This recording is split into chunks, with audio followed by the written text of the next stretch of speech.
Ladies and gentlemen, please welcome Athlete Leadership Council member, Special Olympics, Nicholas Noel.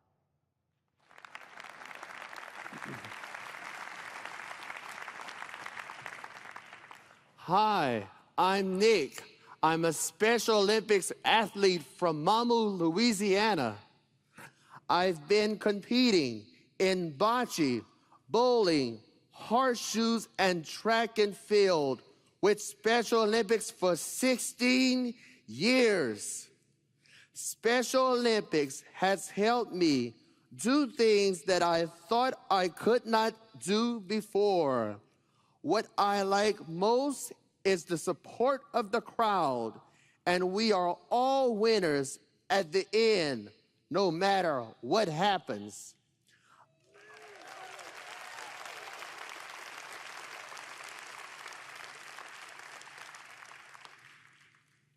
Special Olympics has helped me do things that I thought I could not do before. What I like most is the support of the crowd, and we are all winners at the end, no matter what happens.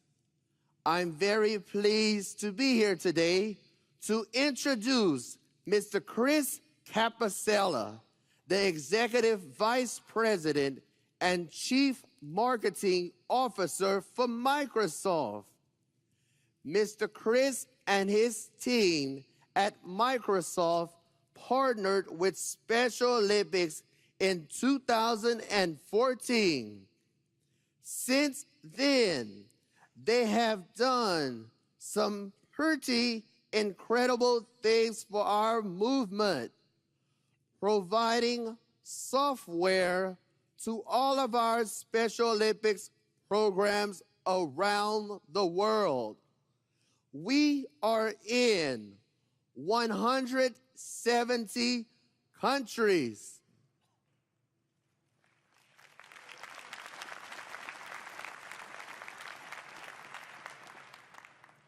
Provided 2,000 devices in Los Angeles at our 2015 World Games.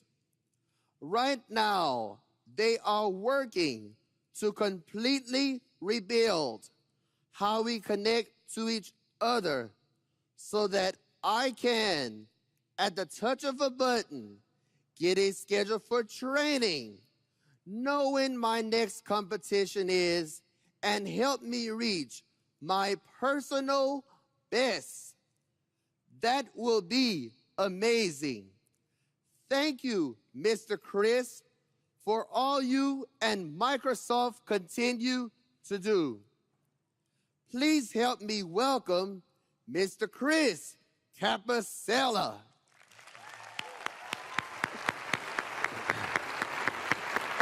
Fantastic. Great job. Thank you, Mr. Chris, for all you and Microsoft continues to do for Special Olympics. Thank you so much. Great job. Thank you. Let's hear it for Nicholas. Best invitation.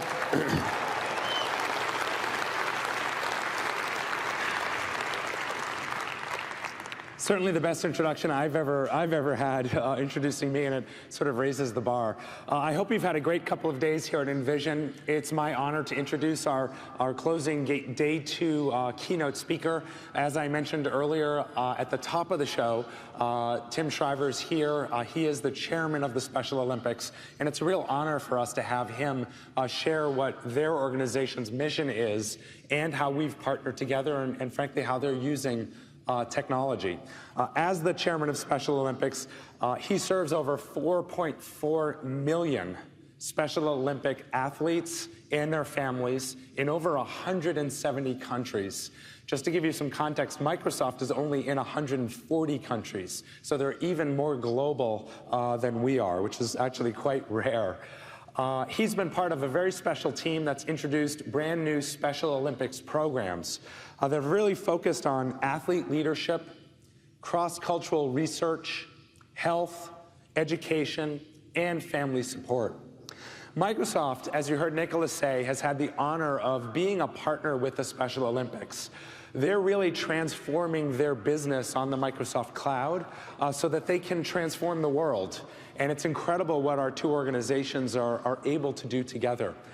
Nicholas talked a little bit about the technology, but it enables all of the athletes to track their performance, share the progress that they're making, share their success as they take their new steps to reach each of their personal bests. And it's just been an honor for Microsoft to be part of what the Special Olympics does around the world. Now, Tim Shriver himself has had a huge passion for promoting the gifts of the marginalized. He's spoken in front of the United States Congress, and he's challenged government and world leaders around the world to respect the dignity and the possibilities of people with intellectual disabilities. It's our real honor to have him here, and I'd invite all of you to join me in welcoming Tim Shriver to the Microsoft Envision stage. Thank you, Chris. Thank you so much. Thank you very much.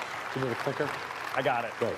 I'm well prepared. Thank you, everyone. I know we're at closing hour, but I'm thrilled to be here. I feel intimidated by Nicholas's wonderful introduction of Chris's work with the Microsoft Corporation, with all of the curiosity and the energy that has come to Microsoft in the recent years, to be on this stage where Satya Nadella was here and Scott Kelly was here. I guess some of you saw him. 340 days in space. I have nothing remotely comparable, except I was thinking I've had to listen to Donald Trump for 340 days, roughly. And I kind of feel like that entitles. I know there are probably Trump supporters here, and this is not a political presentation, but I feel like at some level we have a little something in common. But more seriously, I'm thrilled to be here. Pat Carpenter, the leader of Special Olympics Louisiana, is here with me. So for those of you who are locals, you can meet and greet not just Nicholas, who did such a brilliant job with the introduction, but also Pat and our team, who are working every day around the clock, around the world, to try to bring hope and dignity to people with intellectual disabilities, and by doing so, to try to bring hope and dignity to all of us. A few months ago, I released a book, my own personal effort to try to capture what happens from the inside out, from your heart, when you challenge yourself to live, in the words of an ancient philosopher, Saint Irenaeus, fully alive. He said in the 2nd century, "The glory of God is a human being fully alive." I went on a short book tour for this book, and one of my favorite moments was arriving at a hotel, I won't say where, but it was in a southern state, and I got in the elevator to go up to the mezzanine, and guy got on the elevator, was all on with a big cowboy hat and blue jeans and big silver belt buckle, and he looked at me and he said, "Anybody ever tell you look like a Kennedy?" And I was just going to the 2nd floor, so I sort of didn't want to get into a political conversation. So I said, "Well, yes, I've heard that." And the door's open, and he goes, "That must really piss you off, huh?" But I don't think he bought the book, but you never know. But really, I want to invite us all into this conversation, this brief conversation today, about this partnership, by asking you to engage a little bit with me on this question of what makes for a world where people feel fully alive. This was the question I brought to the Special Olympics movement. So I'd ask you, I'm a teacher by training. You don't have to take out any pieces of paper, and there will be no grades. But I'd ask you to try to answer the question for yourself, at least in your own mind. What makes you fully alive? What are the conditions? What's the destination? What's the past moment? For some people, they might refer back to childhood or to an earlier point in their lives when they felt fully alive, or when they were fully alive, heart, head, soul, all together, being who you were meant to be, being your best self. For others, you may be thinking, well, I will be, or I could be, if only, or when. Maybe there's just one more thing you need, or maybe there's just one problem you have to get rid of, or one piece of pain or struggle that is holding you back. If only that weren't there, maybe then you'd be fully alive. One friend of mine said, it sounds like that song that Graham Nash and Joni Mitchell wrote together over coffee one morning in Santa Monica in 1969. Our house is a very, very, very nice house, 2 cats in the yard. Life used to be hard. Now everything is easy. Maybe you have a everything is easy because of in your life. We're talking here in this setting about empowering people. So what does fully alive mean to you? What is the answer to your unique purpose, your source of strength, your heart opened up? What empowers you? Not your customer, not your shareholder, not your supervisor, not your contractor, not your husband or wife, your children, your parents, you. If this company were designed to empower you, what would be required to make that successful? I've had to sort of grapple with this question. This scene was the scene of one moment where I got a lens into how I would answer the question.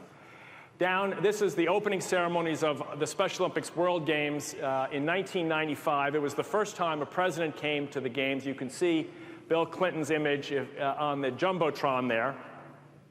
Down on the field, there are 500 or 5,500 athletes with intellectual challenges. They've each been given, in the old days, this is not a competitor, a camera. This is when they were actual cameras. And they were the single-use cameras, the kind you take back to the drugstore and actually have film in them, and they got developed, all that kind of stuff. Anyway, it's a photographer, a volunteer down on the field, and he looks over and he sees a group of the athletes, and they've got their cameras, and they're trying to get a picture of President Clinton. Now, he's at the very top row of the stadium for security purposes. The photographer takes a closer look, and he sees all the athletes. They've got their cameras up to see way up high and get their picture, and he realizes they've all got the cameras backwards. He realizes they're from an African nation. They've got very colorful garb on, and he intuits, and it's obvious, they've never used a camera before, and they've got the lens pointing at their nose, and it's backwards. He goes over, not knowing if they speak English, and says, you know, you're trying to get a picture of the president, you've got to turn the camera around, and you look through this hole, you push this button, you get a picture. The athlete looks at him in the midst of the crowd and says, oh, thank you so much. He says, but if you look through the viewfinder backwards, it works like a binoculars, and you can see the president perfectly at the top row. Now, I love that story for many reasons, but mostly because it reminds me anyway, how often we look at one another and we get each other wrong. How often we look at someone who has a label and we assume. How often we jump to the conclusion about who has power and who doesn't. Even worse, who deserves power and who doesn't. Even worse, who matters and who doesn't. The photographer in this story was a good guy. He was volunteering his time, being helpful, committed. He is the one who told the story because it was such a powerful transformation for him. He was looking at power the wrong way. And don't so many of us do that? Certainly when it comes to people like Nicholas, who you met just a few minutes ago, most of the time, the world does not see a powerful young man. The world does not see a man who grew up in a house where his parents said, we never use the word can't, we only use the word try. Most of the world sees images that look more like this. They see injustice, intolerance, inactivity. They see stigma and isolation, taunting, ridicule, neglect, and abuse. This is the language that was created almost 100 years ago to describe people with intellectual disabilities. These are technical terms. Most people don't realize that. We use these terms cavalierly. Oh, you're such an idiot, or don't be an imbecile, or why is he such a moron? Why is she such a this, such a that? These are actual scientific terms to describe people on IQ ranges. IQs that are so low as to render someone so insignificant as to be the subject of these labels. But you don't have to go to 100 years ago to see these images. The image on the left here is a little boy, Aaron Banda, 7 years old. We found him just a little short while ago on a leash outside of his home in Malawi. The only care his mother could offer him was to tie him every day.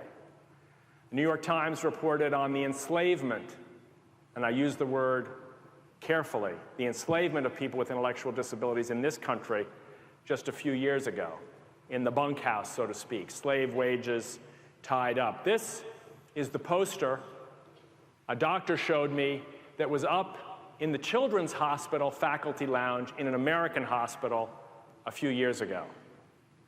Retards. We all know one. Ridicule and humiliation, even at the hands of those whose gifts of care and health and healing are critical to the survival of people with intellectual disabilities. This is James Pierce, 42 years old, the United States of America, 21st century. This is the level of care provided to him under the systems that we currently live in. Most of us who would never imagine, couldn't even begin to guess why, how could this happen in the United States, that a man would not see a dentist for 10 or 15 years and would have so much pain in his oral cavity that he would show up at a Special Olympics event looking like this. It is a spiritual truth, I would venture to say, that those at the edge of the system, those who we see as powerless, those excluded, ironically, hold the secret for the wholeness of the group, of all of us. And so we delve into the question of power as a movement and as a partnership with the eye to unlocking the heart and the wholeness of us all. The Special Olympics movement is not a charity for people with intellectual disabilities. It is not for someone else's child. It is not for someone else's uncle or cousin or brother or sister. It is for us. There is no them and us if we seek wholeness. There is only us.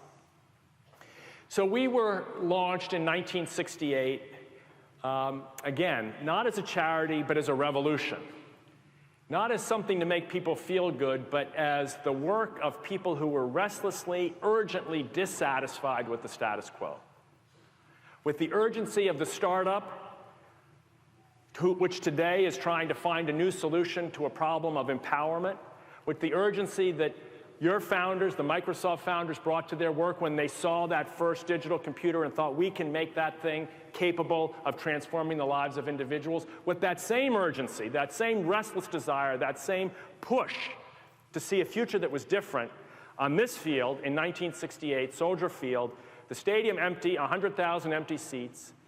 Onto the field came about 1,000 people with intellectual disabilities, most from institutions, most not in uniforms, most orphaned, without parents, and they were labeled Olympic. And you have to guess that people might have walked by going, that's cute. Isn't that sweet calling them Olympic? You know, that must be why they call it special. I mean, they're not really Olympic. Olympic is the fastest, the greatest, the strongest, the most powerful human specimens known to all of us, right? Those people, the forgotten, the hopeless, the valueless, that's cute. On that track that first day, one of the races around the outer edge was about 4 or 5, I was not there, but 4 or 5 runners, some of whom I'm sure were running in their first race. They went around for the 400, came around the backstretch, and came for the final 100 meters down to the left of the screen there. The runner in first fell. The runners behind him continued on, except the runner in second, who was his best friend. Looking straight at the finish line, looking straight at the line that he could cross to win for the first time probably in his life, to have a gold medal for maybe the only time in his life, to be cheered and celebrated as victorious for probably the first and only time in his life, he stops. And he turns around and he walks back and he grabs his friend by the shoulder and they puts his arm around him and they cross the finish line together in last place. And you have to imagine that if any one of us had been there, we might have wondered if we'd paused long enough to ask ourselves who won the race. Was it the person who defeated the others, or was it the person who empowered the other? Is victory just about how many people you beat? Or is winning also about how you run your race, who you bring along, how you finish? Those people who were considered to be the hopeless made their first statement about what it meant to win to them. And in the following years, I would dare say they have shook the lives of millions of people with a whole new way of seeing power.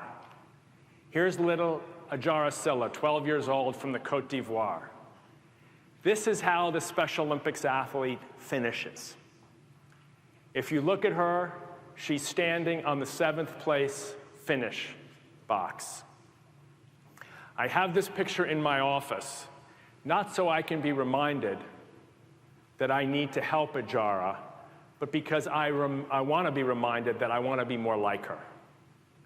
That I want to be able to know that my own empowerment centers on my capacity to do my best, to try my hardest, to fight with everything I have, and wherever I finish, to be able to put my arms up and say that was my best, and to be content, to be happy, to be fulfilled.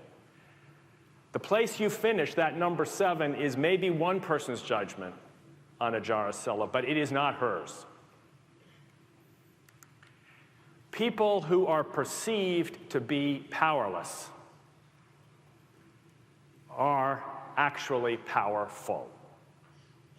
In my view, this is the central challenge, not just of the Special Olympics movement, but also of Microsoft. If Microsoft's mission were simply to defeat the competition, very few people would care about the company. Yeah, shareholders would care, employees would care, people at bonus time would care, but nobody else would. Nobody else would care if your only goal were just to be better than someone else. But if your goal and if your mission is true to empower people and organizations, that's something we can all believe in. That's something we can all join in thinking about. That's something we can all partner in. That's something I, even as an outsider who barely knows anything about software, can say, I want to know more. I want to be a part of that. I want to join that. That's a mission-driven company. Why? Because you are sparking in me the belief that the wholeness, that the mission is bigger than the company, than the product. And the mission is inclusive of everyone. Here's what happens when you create moments, experiences, where the fundamental message is that everyone has a gift and everyone has power. This is the report we published last year. This is old data. We'll get to that in a minute. But this is the numbers of people participating in the Special Olympics movement in 2014. You heard these numbers before. Just over 4.5 million athletes. Look across the top row. The next column is the number of games. 94,000 Special Olympics competitions in 170 countries around the world. I'm not saying this to brag. I'm saying this to refresh your belief in the human spirit. All of these events are run by volunteers. All of these events are inspired by the athlete, who on the one hand is rejected and who on the other hand is heroic, who shifts the lens of perception from that person with a disability to that person with an extraordinary ability, who awakens in the volunteer the belief that he or she matters at a very profound and human level also. Millions and millions of volunteers. This 1.4 million number is only a fraction of the people who are invited to join this. If you look down that center column to the blue box, that's unified sports, which is exploding in schools around this country. Why? Because schools are fundamentally saying we want our kids with and without intellectual challenges to be able to learn the most important lessons in life by playing together. Not a volunteer helping a peer, not a tutor and a tutee, not a mentor and a mentee, a teammate. Imagine if your sons and daughters who don't have special diagnoses got a chance to play on a basketball team or a volleyball team with a young woman or a young man, a peer, the same age, play basketball, play volleyball, play soccer, go swimming, run track on Saturday afternoons. Imagine the heart-opening experience. Imagine the sense of power. Imagine the sense of dignity. Imagine the sense of purpose that would accrue to your child who does not have a disability, not to mention your child who might have such a disability. That's why I refer to our movement as the world's largest global and grassroots movement for the empowerment of everyone. It is a global brand, yes. It has great identities and celebrities and all that kind of stuff associated with it, yes. But fundamentally, our mission is to empower your family, your community, your school, your church, your mosque, your synagogue, your civic organization, your place of business, by inviting you to play with the person who you might think doesn't have power, so you can find a new power for yourself. Here is what happens when you unleash that power. Here's a little, it says bocce, that's a mistake. I forgot to correct the typo. That's obviously a soccer game on and in a community that was devastated by the earthquake in Nepal, all the children smiling. So what happens when you unleash this power is also a certain form of strength. An earthquake doesn't stop it, and neither does this. Let's look at Chevy Peters. You were born carrying a weight most couldn't bear. At the lowest point in your life, with 38 surgeries under your belt, you decide to become a powerlifter.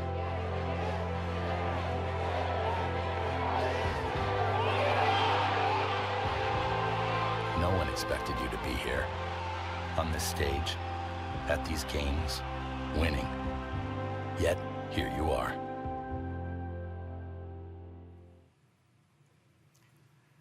So what does it mean to empower everyone? It means you get a lot stronger. What does it mean to empower everyone? It means when you have a program, an early childhood program for children as young as 2 years old, that enables them to play together with their peers, to balance, to walk, to throw with their right hand and throw with their left hand and tumble. Just the little activities that so many of us take for granted, either when we were children or with our own children. When we create young athletes programs like this one in Athens, Greece, we unleash another form of power. Let's look at Carrie Hinka and her daughter Molly.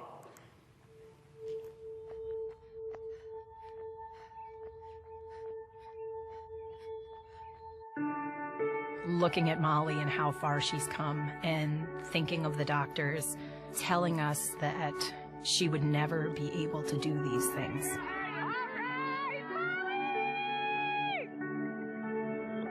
That they felt that she would never walk and she would never talk.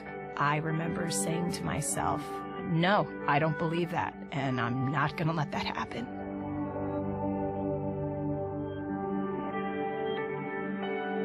I never saw the things my child couldn't do.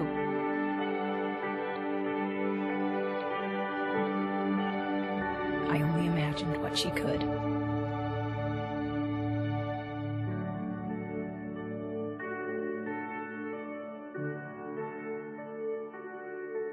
P&G, proud sponsor of moms. Another form of power is unleashed between a mother and a child, a father and a son, and a father and a daughter. Another kind of power is unleashed when we no longer evaluate our children, but we have that voice. Did you hear her voice? But I never believed it. But I never, not me. No. An unconditional form of love that is only aspirational for many of us is unleashed and shared and extended into the world, oftentimes when we discover power in others who people think are powerless. By the way, I'm not showing these ads to promote P&G and Bank of America. I'm in part showing them to remind us of where the power comes from, but also to give you little glimpses of the power of this brand in this relationship. Here's little Aaron after his leash was taken off, and a volunteer drove 3 hours from Lilongwe in Malawi, from the capital out to the village, took him to the doctor for the first time, got him anti-seizure medicine for the first time, bought him with his own money a pair of shorts and a t-shirt, and put him on a soccer team. Little Aaron, now known in his village, cared for by his doctor, for the first time with his medical conditions under control and going to school. Here's what happens when we unleash this power in young people. We launched a few years ago a campaign to sensitize people to the use of the word retard as a taunt, as a form of hate speech. And originally, most people pushed back. We were 70 to 80% negative on social media when we launched this campaign. Spread the word, as the young people called it, to end the use of the word retard. Here's what one young woman did in the face of that negative pushback. She made a little short video about her brother. And this is a little bit longer, but I think you'll understand why I think it's so important. Let's watch Regan Bienvenu.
Regan was 16 years old when she made that video from St. Louis. She made it at home on her own. But when you touch the world where everybody deserves power, you get a lot of fight come out of you too, right? And I hope, if there's only one conclusion from today, where she says, some people may believe that about Russell. Some people may believe he's worthless, but I never will. We are here to strengthen, to build, to expand, to open up a partnership of people who never will, of people who refuse to accept any exclusion from the world of empowerment that technology and human endeavor can create together. The list goes on. Here's a great dentist in the middle, Steve Perlman, a committed person. What happens when you unleash this power? He can take this man and turn him into this man. Not because he got reimbursed for it, not because insurance covered it, but because he cared. Because he thought James Pierce, despite an intellectual disability and despite poverty, was worth it, that he could unleash this smile. Here's Microsoft's own and Special Olympics' own Andy Miaris telling you his own story of empowerment. Miaris, I am a Special Olympics athlete. I am going to swim the open water mile. When he was 9 months old, I decided that it was time to put him in the water. It was quite an introduction. He picked up Andy and threw him, and Andy went all the way to the bottom of the pool and came back up just with a big old smile in his face. So I knew that this was the right way to go. And Andy became the biggest pride and joy of all the Miaris family. Seeing him travel the world, seeing him swim in open water, and through all the years, being the happiness and the unconditional love that he gives everyone. Andy is my name. Swimming is my game. So now, let's go hit the pool, all right? And make everybody proud. I love you.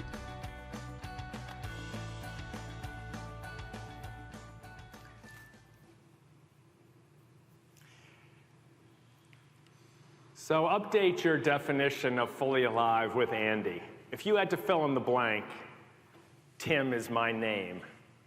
What's your game? Jim, Susan, Kathy, George, Fred is my name.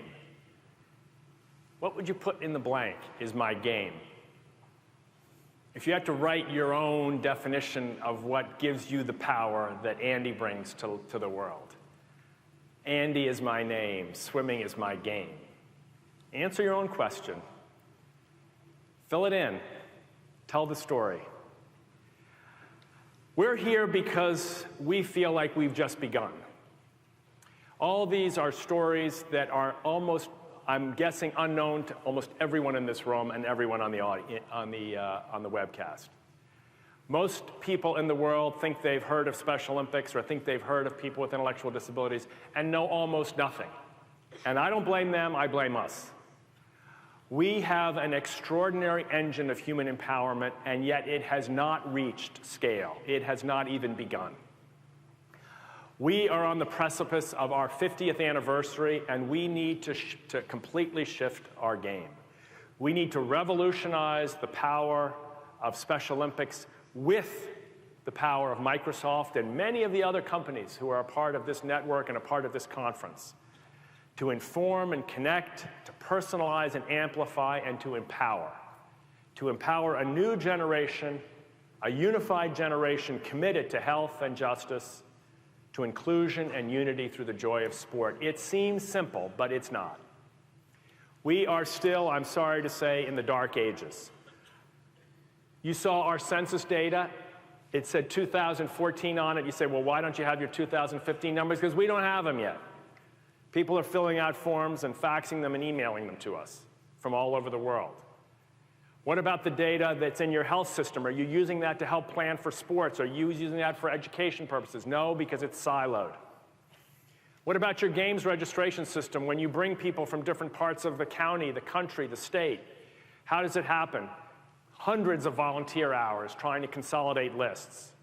What about your athletes? Don't they get their data? Don't they know their scores? Can't they share their pictures with their families? Can't they find out where their practices are? Not yet.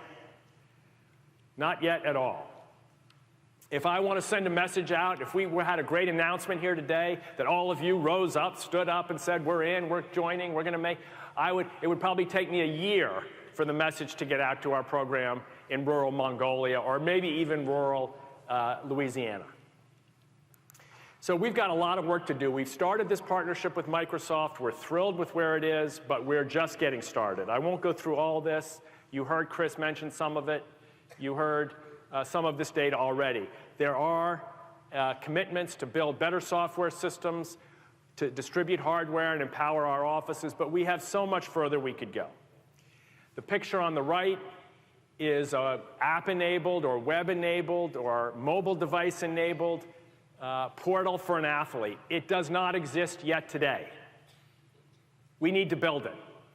It is absolutely outrageous that we have 250 million people with intellectual disabilities. We only reach just under 5 million, and those we only reach typically through word of mouth or paper and pencil.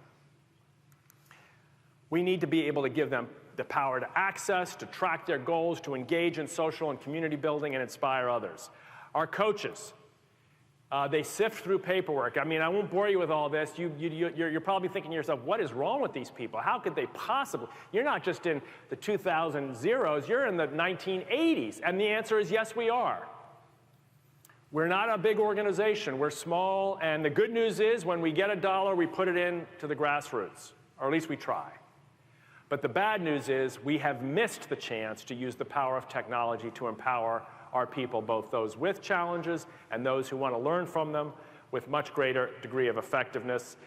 The screenshot on the left is the screenshot of the games management system we use today. The screenshot on the right is the strategic plan which we've just launched that calls on us to create a whole new system of empowerment. So I am here to beg.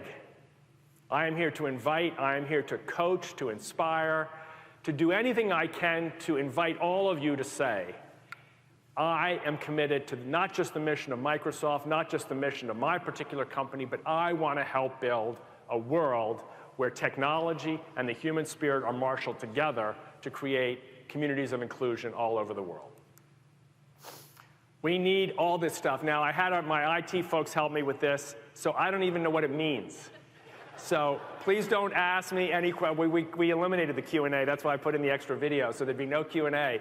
But you guys will know more about what this means. All I know is as an end user, I'd like to be able to open my mobile device. I'd like to be able to go to my computer and find out what people in my office did at practice tonight. I'd like to be able to send congratulatory messages to athletes here in Louisiana.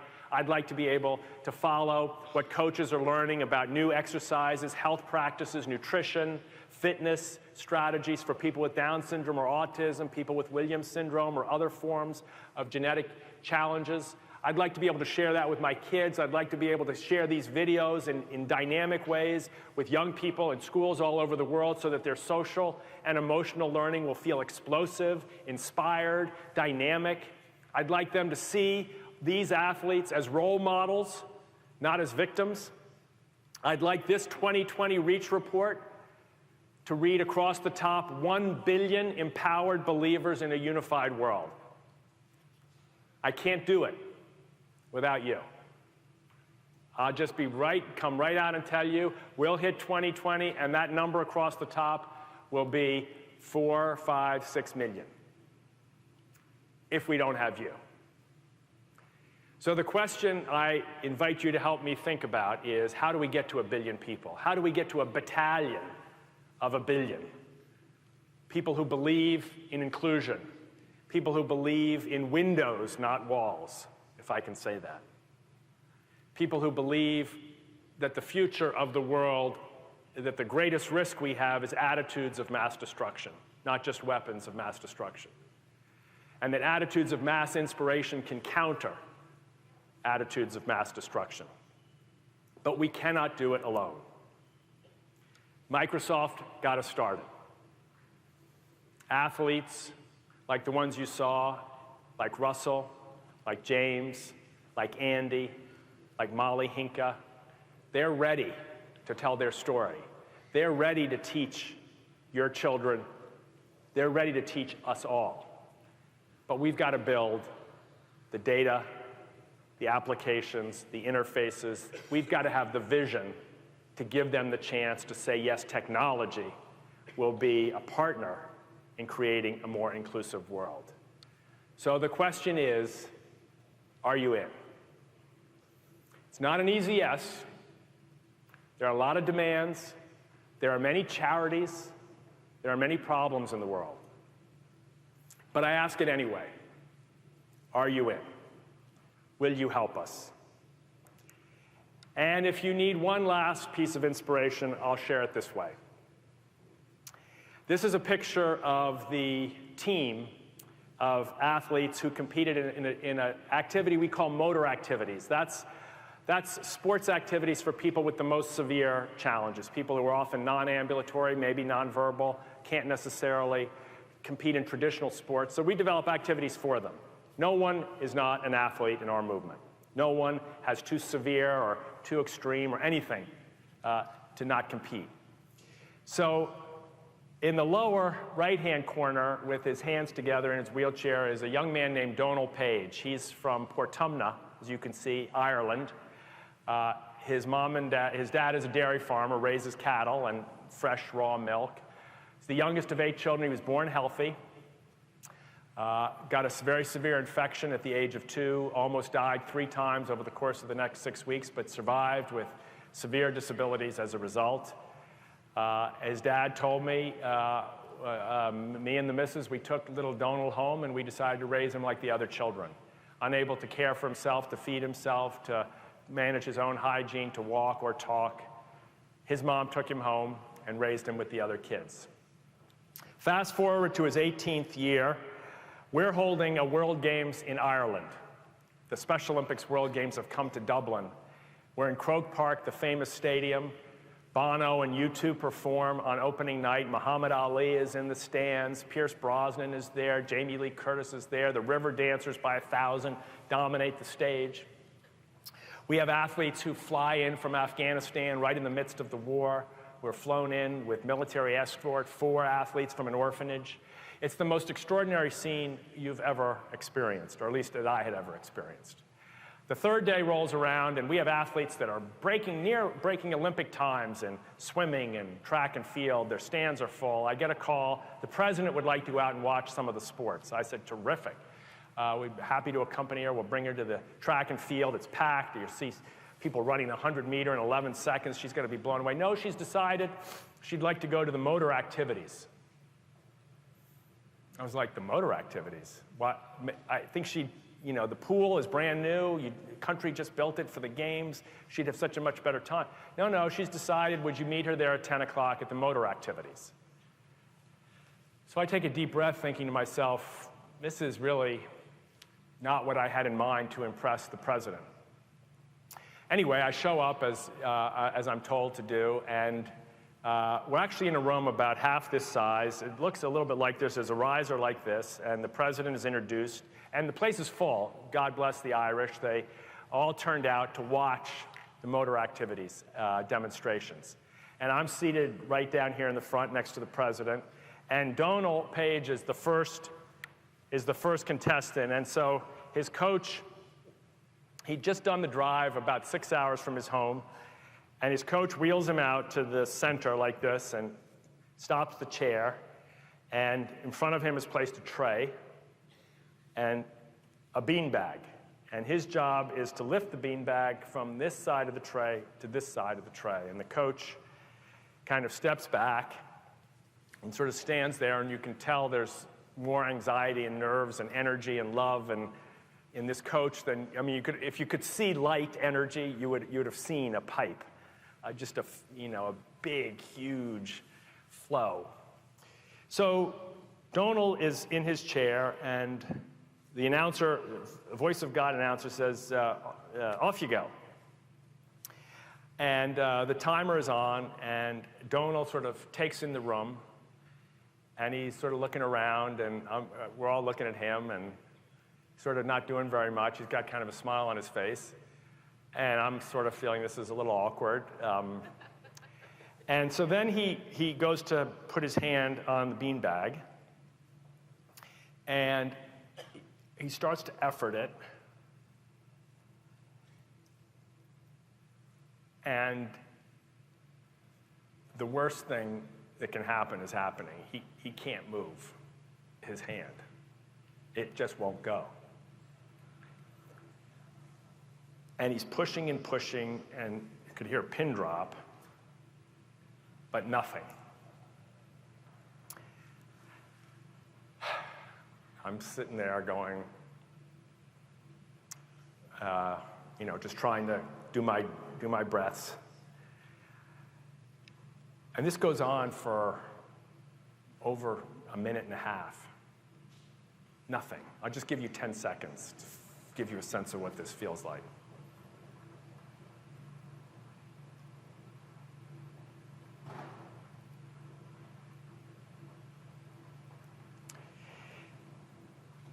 So, I'm probably doing this one just like I'm doing it now, just remembering. And so Donal looks up, and at the 3-minute mark, Donal's hand flops onto the beanbag. Well, to make a long story short, Donal Page starts to lift this beanbag. And now cheers start to well up in the crowd. And a few Irish voices, "There you go, lad. How on with it, lad." And a few people cheer and clap, and you can hear a few hands here and there. And I talked to his father later, asked him what it was like to watch him get his hand on the bag. And he says to me, the doctors were always telling me what Donal couldn't do. He says, I would always be telling them. He says, Donal just needs a bit of time. Give him a bit of time, those people in Dublin. I knew he could do it. So at 18 minutes, Donal Page's hand and that beanbag come down on the other side of the tray. 18 minutes. And by this time, of course, the whole place is cheering, standing. I got tears streaming down my face. I look over at the president. She has tears streaming down her face, and Donal has a smile on his. And I thought to myself, I got it wrong again. I thought power would be running the 100 fast. Swimming the butterfly, doing something impressive. But I'll tell you, I watched the NCAA game. I was a Nova fan, so I had a good night last night. Great athletes in football, soccer, but I have never seen an athlete as great, as powerful as Donal Page. But you have to look differently. You have to have a different lens. I met earlier, is it Wayne? Yeah. Wayne, whose granddaughter, right here, holding the wire, is in a wheelchair and who has no skeletal muscle below her neck, but she can move her wheelchair by shaking her head. And he was describing to me backstage how inspiring his granddaughter is to his whole family. She deserves us working together to create a world that's safe for her. Donal does too. I have committed all I've got. Why? Because I felt like I've been given all of this open heart power, all of this compassion power, all of this unifying power from these athletes. They have, to whatever extent I'm still in formation, and I am still in formation, they have given me the greatest gifts I could have asked for as a father, as a teacher, as a colleague, as a husband, as a brother, as a friend.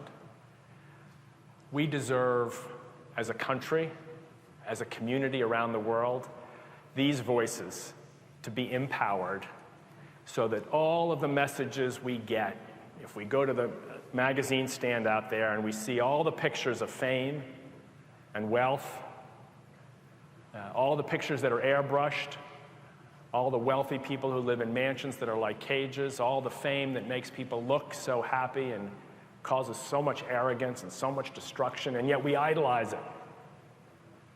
The whole culture idolizes it. We think it's powerful. We buy the magazines, we watch the shows, we yearn to be like them. And yet we know at some level that the real power lies within those who embark on a journey of sharing it recklessly and openly, compassionately, joyfully, are the people with the power we really must unleash. So for all of you, thanks for your attention for this closing event. To the family at Microsoft, thanks for your compassion and commitment to this partnership. And to those of you who are new to this movement, I hope, I pray, I trust that somewhere in these images, one has touched you enough to make you say, I too am in. Thank you very much. Thank you. Thank you. Thank you. Oh. Uh-oh. Thank you. Thank you. Thank you. Thank you. Thank you. There's yeah. Yeah. All right. Thank you. Take a bow, man. Oh, another Well done. Thank you. So what's your question? Go ahead. Are you in? No, wait a second. Ask him again. Are you in? Yeah. Okay. Who's in? Raise your hand. Go for it. Catch! Okay. Nicely done. Fantastic. Thank you all very much. Thank you so much. Really well done. Thank you. Nicholas, great job. Thank you. Go Here we ahead. go. You and me. We're done. Thank you. Well done. Wow. Incredibly inspiring. It's a real honor for us to be a partner with the Special Olympics, and there's so much that we're excited to do together. I'd just love to ask you for one more round of applause for both Tim and Nicholas.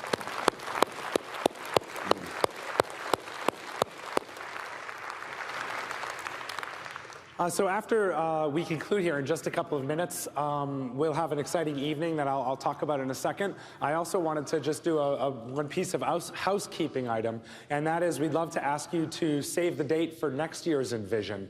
We're going to have this event in Los Angeles next year on February 27th and a few days after, so feel free to save that date on your calendars for that. In just a second, I'll ask you to exit the room, and we have a wonderful reception in the Expo Hall directly behind us. And then we're going to have a lot of fun this evening as Train is joining us right here on the keynote stage starting at 6:30. I want to thank all of you for all your support over the last couple of days, and have a wonderful evening. Thanks, everybody.